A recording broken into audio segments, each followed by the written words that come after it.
Welcome to the awakening, the second phase of the rain flow workout. You've already built the foundation in phase 1. Now we're shifting gears to ignite your internal systems. This is where we shake off the stagnation and prep your body for the upcoming phase 3 called peak. Stay loose, breathe deep, and let the energy rise.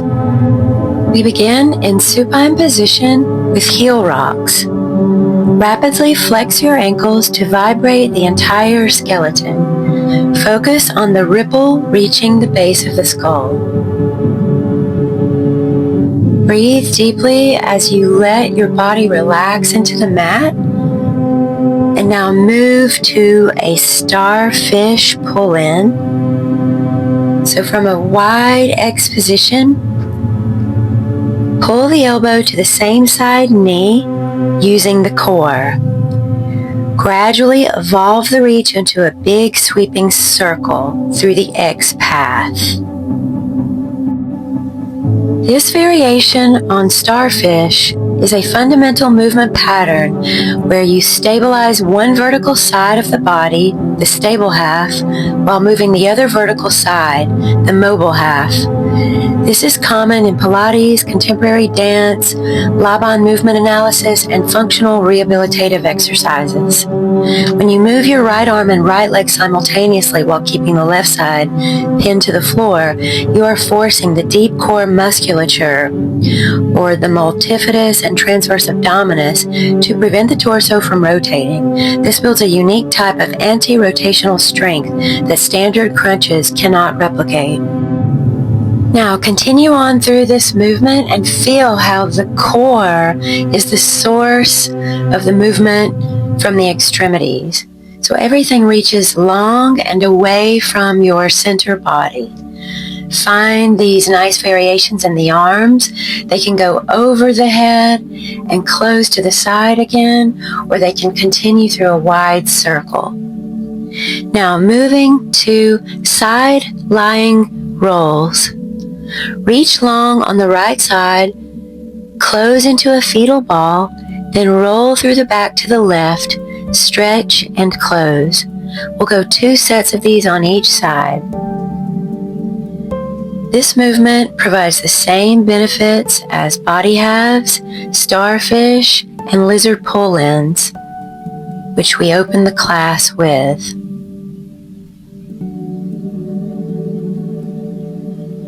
Using the bottom arm to prop the body up, you can feel this through your abdominals.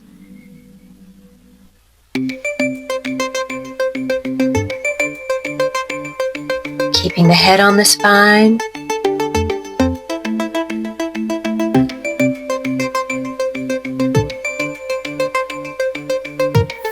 And reaching long with energy out of the fingertips and toes, dropping the shoulders.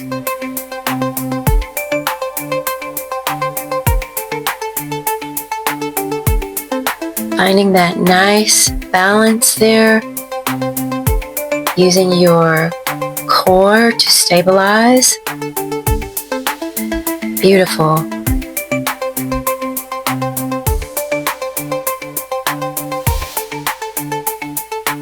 Now beginning by drawing a half circle with the right toe and then the left toe reaching long.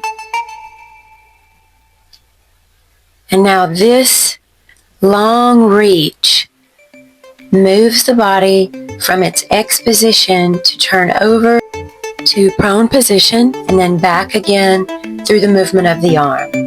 So the toe leads the way, moving to your belly, and then this right arm pulls the body back to lying on your back or supine position. Toe takes you to prone, arm brings you back to supine. Let's try one more. Toe takes you to a prone position.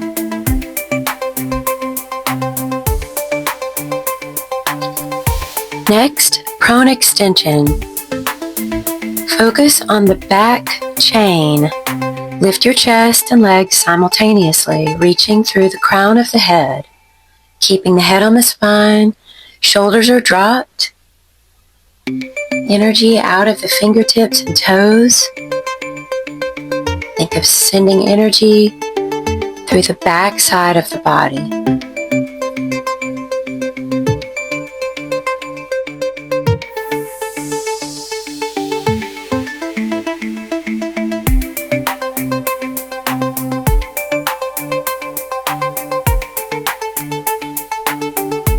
Now moving on to prone lizard reach. On the belly, this is a contralateral reach or opposite arm and leg, maintaining a long lizard-like spine. We'll go 4 to 8 on each side. As you breathe and exhale on the exertion. This neurological repatterning helps to reset the nervous system. It requires the brain to send distinct signals to the left and right hemisphere of the motor cortex. Practicing contralateral patterns used in motions such as crawling, walking, and running as an adult helps refine motor control and coordination. Moving on now to Baby Cobra. Pressing up gently into the forearms without lifting the shoulders. These are small, focused thoracic extensions. Keep the lower rib grounded, abs engaged, and head on spine. Now sliding your body back into a child's pose position.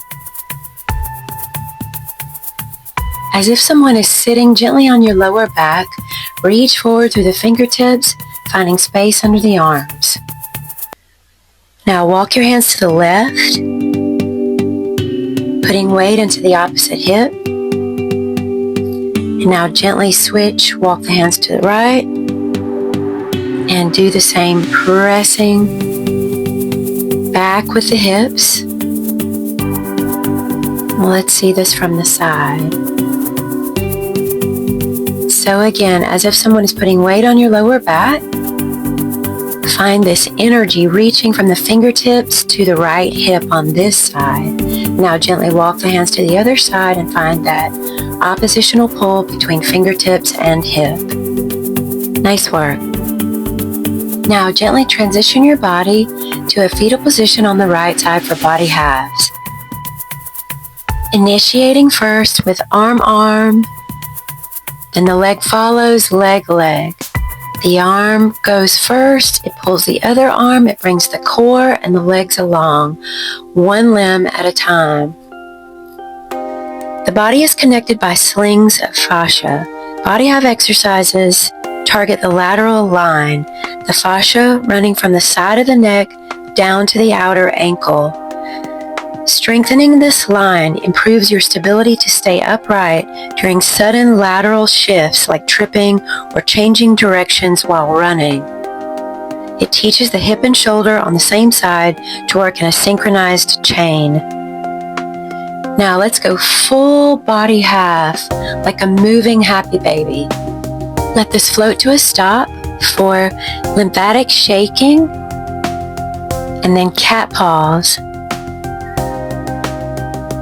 For the shaking, you're just going to simply lift your arms and legs toward the ceiling, shake vigorously, shocking the nervous system into a state of high alertness.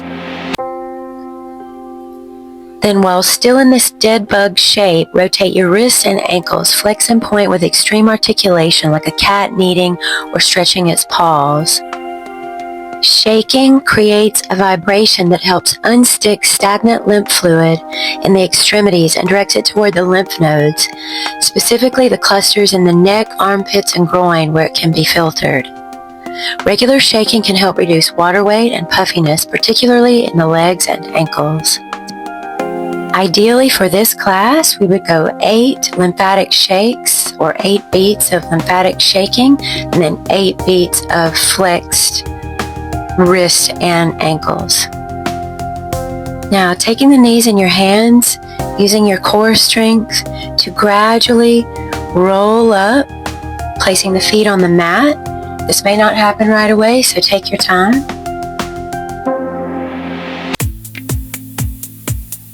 Now, as you gather your core strength, begin to find that balance here by holding the feet in the air, not letting them touch the ground, engaging your abdominals, dropping the shoulders, and slightly lifting your chest. Now bring the legs to a cross position, square off your rib cage, and let's begin rib isolations from right to left. And then circling forward for 4, moving from the back to the right to the front. And then we'll reverse that and go 4 on the other side.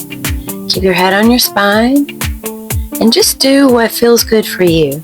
This can start out very minimal and then move to wider circles. Beautiful. And now take your heavy head weight. Really let the tension in the neck go here by building a firm foundation with the arms on the knees, giving your head a place to go, and it's rooted down through your hips. So you should feel a nice stretch along your lumbar spine and a nice release through the neck, as well as the hip mobility here increasing.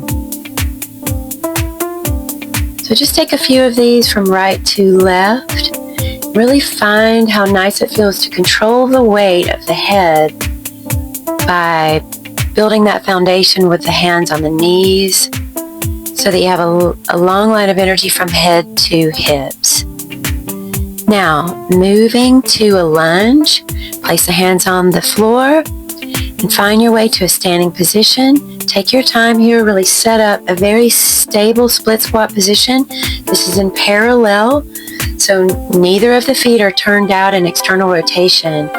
There is a parallel stance happening with the back knee driving down, arms coming over the head. Slow these down if you need to. And now clasp the hands over the head and take some gentle swaying from side to side, opening the intercostal muscles. This elevates the heart rate and clears the mental fog before the peak phase begins. The lunge in this phase isn't just about leg strength. We're going to switch and move to the other side. Now take 4 to 8 bends of the knees here with the arms coming over the head. This lunge in this phase is about establishing a conduit between the earth and your core. It tests the stability you built in phase 1 by adding a dynamic balance element. By keeping the torso upright, you stretch the psoas and hip flexors, which are often asleep from sitting. It activates the large muscle groups, the quads and glutes, to demand oxygen, effectively waking up the cardiovascular system for the next peak phase of this workout. Really nice work today. Thank you so much for being here.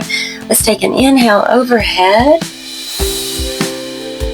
And then exhale some soft bounces, dropping your head weight forward softly as you bend the knees. And use your abs to come back up. And then inhale up. Exhale, flat back dive forward. And let's go again. Inhale up. Slow motion dive forward. Drop your head weight. Soften your knees. Bounce softly and inhale up to close. Thank you for being here. I hope to see you tomorrow. Bye-bye.